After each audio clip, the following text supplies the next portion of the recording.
जवैनिया।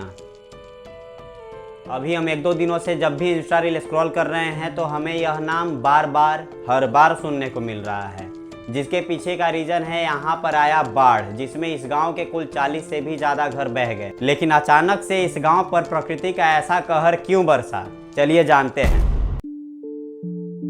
इस बार इस गांव में आया यह बाढ़ केवल प्राकृतिक आपदा नहीं, बल्कि हमारी गलतियां, बदलते मौसम, मानसून में हुई असमानजनक बारिश और सरकार की लापरवाही का नतीजा है, जिस वजह से आज जवैनिया में किसी ने अपना घर गंवा दिया तो किसी ने अपने सपने, किसी ने अपनी मां की याद को इस पानी में डूबते देखा तो किसी ने अपनी जीवन भर की कमाई। बिहार का यह क्षेत्र बाढ़ ग्रसित माना जाता है क्योंकि यहाँ की जो जमीन है वो बिल्कुल फ्लैट है और हिमालय से आती नदियां मानसून में बिल्कुल भर जाती हैं। उनमें जमा पानी धीरे धीरे फैलने लग जाता है, जो कि एक बड़े बाढ़ का रूप ले लेता है। इस बार मेनली 3 गलतियां हुई हैं, जिसका खामियाजा इस गांव ने बुरे तरीके से चुकाया है। पहला, मानसून के पूरे महीने में जितना बारिश होना था वो मानसून के शुरुआती हफ्तों में ही हो गया, जिसका प्लानिंग किसी ने नहीं किया था। दूसरा, नेपाल ने बिना किसी प्लानिंग के ही अपने डैम्स खोल दिए। और तीसरा, हम सभी ने अपने आसपास की जितने भी वेटलैंड्स थे उन सभी को भर दिया। इन सब से कैसे फर्क पड़ सकता है, चलिए हम डिटेल में जानते हैं।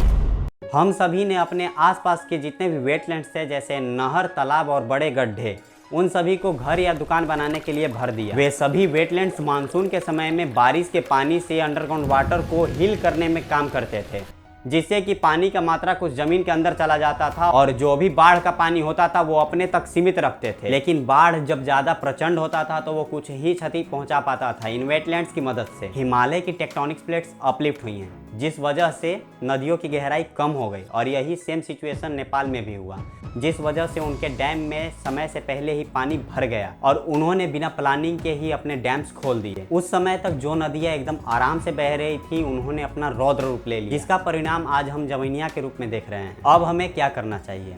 जैसा कि अभी इलेक्शन आने वाला है तो गवर्नमेंट अभी कुछ भी करने की दावा करेंगी, उनमें हमें कुछ पॉइंट और जुड़वाने होंगे, जैसे कि तटबंध को मजबूत करना होगा, अपने वेटलैंड्स को दोबारा से बनवाना होगा जो कि अंडरग्राउंड वाटर को हील करने में मदद करती है, और नेपाल से एक समझौता करना होगा डैम से छोड़े जाने वाले पानी को लेकर। हमें अपने आसपास के जितने भी वेटलैंड्स हैं उनको भरना बंद करना होगा और जितना ज़्यादा हो सके उतना पेड़ लगाना होगा।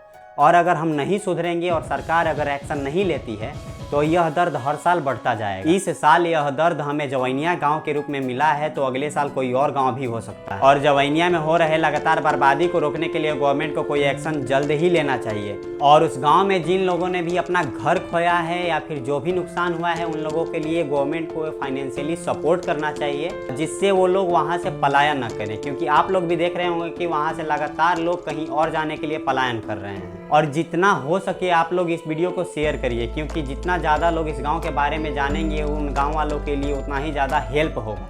और भी ऐसे इन्फॉर्मेटिव वीडियोस के लिए चैनल को सब्सक्राइब कर लीजिएगा।